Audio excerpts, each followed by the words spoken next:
Hello, everybody, and welcome to Mrs. G's Story Time. We are reading Star of Light by Patricia Sanjan with permission of Moody Publishing Company. And we are reading Chapter 5, Haman Agrees to Help. Listen, said Zora, and Haman's eyes never left her face as she spoke. All his life, he would remember what she said to him that day. 4 years ago, she said, your father took me to the tomb across the mountains. We left you children with your grandmother, but I carried your little brother Absalom on my back because he was only a baby. After we had visited the tomb, your father wanted to go to town further on. All day long we walked from sunrise to sunset in the burning heat. By the time we reached the town, my feet were cut and blistered, and Absalom was crying and feverish. His eyelids were swollen and stuck together, and he could not look at the light. Next morning your father went off to the market to trade, but I sat holding my baby, shading his eyes from the light and brushing the flies off of him. As I sat there, a woman from town came up and began chattering with me, and she noticed the child. Your baby is sick, she asked. Yes, I replied, and turned his face so she could see. She got up quickly. Come quick, she said. There's an English nurse, and she'll give you good medicine and heal your baby. She healed my little boy when he rubbed prickly pear thorns in his eyes. I hung back. I have no money, I said. It doesn't matter, replied the woman. She's a holy woman and heals without money because she loves her saint. He is a good saint and has mercy on the poor. But, I objected, the English are rich and live in grand houses. She will not receive me.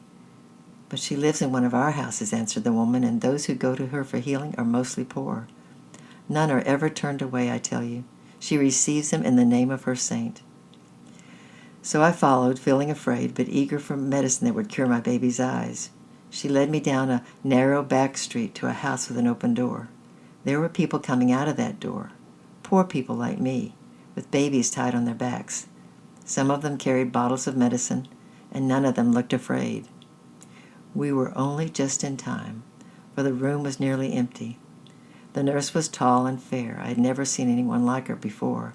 She spoke kindly to everyone, and I saw her take little children up in her arms as though she loved them.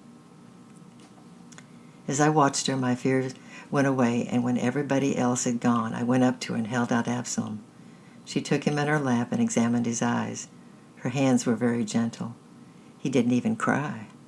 She asked me many questions about him and then gave me medicine for his fever and ointment for his eyes. And while she fetched them, I looked at the picture on the wall.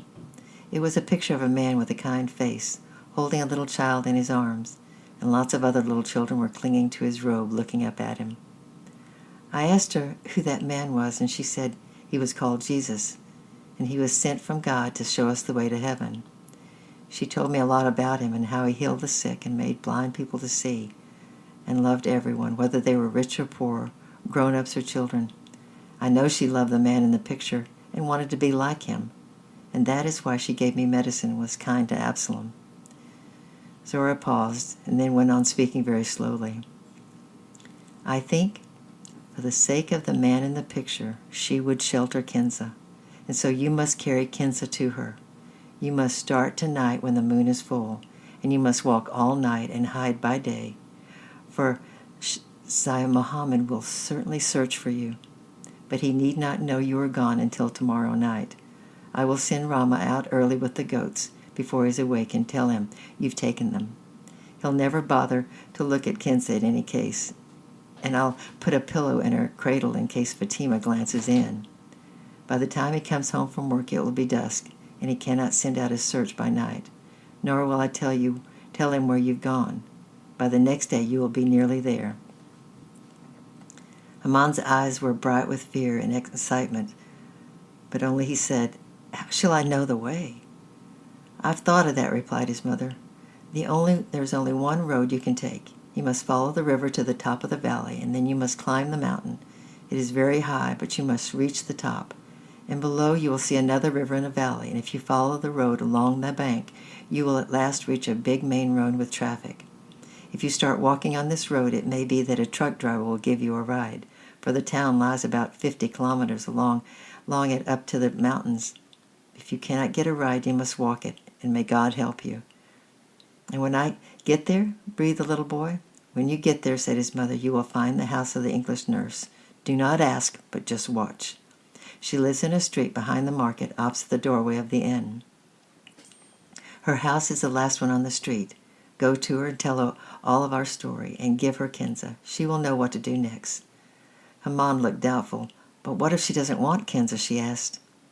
His mother shook her head. "She won't turn her away," she replied confidently. "She told me her saint in the picture never turned anyone away. For the sake of her saint, I know she will receive Kinza and be good to her. Now you must go to your goats, and I must finish the grinding, or Fatima will be angry. Think about what I've told you. I'll bake you extra loaves of bread for you to carry on your journey." Haman got up to go back to his goats, feeling like someone in the dream. The world was really just the same as it had been yesterday, but the eyes of the little boy, it seemed different. Yet in spite of his fear about the journey, he never thought of refusing to go. He whispered softly, and a few young goats grazing nearby came up and pushed their noses into his lap. He suddenly knew he loved them and would be sorry to leave them. He wondered when he would ever see them again, and for the first time he began to think about his own future as well as Kinza. He certainly could not come back for a long time. His stepfather would be much too angry. He led them home early that evening and sat quietly down beside his mother and Rama, who were busy spinning wool. Both were working hard because Fatima was sitting by watching, and neither spoke when Haman joined them. Haman's young heart ached, except when his mother had gone on the 5-day pilgrimage to the tomb. He had never spent a night in his life away from her. Now he must leave her for a long time. Her silent love flowed out to him, comforting and strengthening him. The evening dragged on and the light faded. Tonight everything felt different. For the first time in his life, Haman was not hungry when the family gathered around the supper bowl, but he forced himself to eat in case Sai Muhammad should notice. Then, without a word, he went out and lay down by the door and waited, battling with his fears and thoughts, until his stepfather had laid down and the moon had risen. He watched his stepfather fall asleep at last and listened until his breathing became heavy and regular. Yes, he was sleeping deeply, snoring in his dreams. Only a little longer now. Haman crept to the edge of the mattress, waited, with his eyes fixed on the mountain. On silent feet he stepped through the doorway and slipped behind the granary. The old dog cocked its ears and rattled its chain, and Haman held his breath. If the dog should bark, the whole plan would be ruined. He flung himself down beside it, burying his face into its mangy coat, fondling its ears, and wordlessly begging it to be silent. It turned its large head and licked the boy's face, puzzled but loyal. So he crouched waiting with his arms around the dog's neck, listening for his mother. He jumped when she appeared with Kinza in her arms. In complete silence, she tied Kinza to his back. The baby wondered what was happening, but trusting them completely, she laid her head down on her brother's shoulders and fell fast asleep again. Then Zora tied 2 loaves of bread on his other shoulder and took both his hands in hers and kissed them. He, in turn, pressed his fingers to his lips and clung to her for a moment. And then she gently sent him on his way, stood watching as he passed through the gate. Not a word had passed between them. Then, content with what she had done, she went back to her hut, to the empty cradle, and to the anger of her husband. And Haman, like a small boat cut loose from its moorings, swept out into an unknown seas, set off along the moonlit path. And tomorrow we'll read Chapter 6, Adventures on the Way. I love you, I'm praying for you, and we'll see you tomorrow. Bye-bye.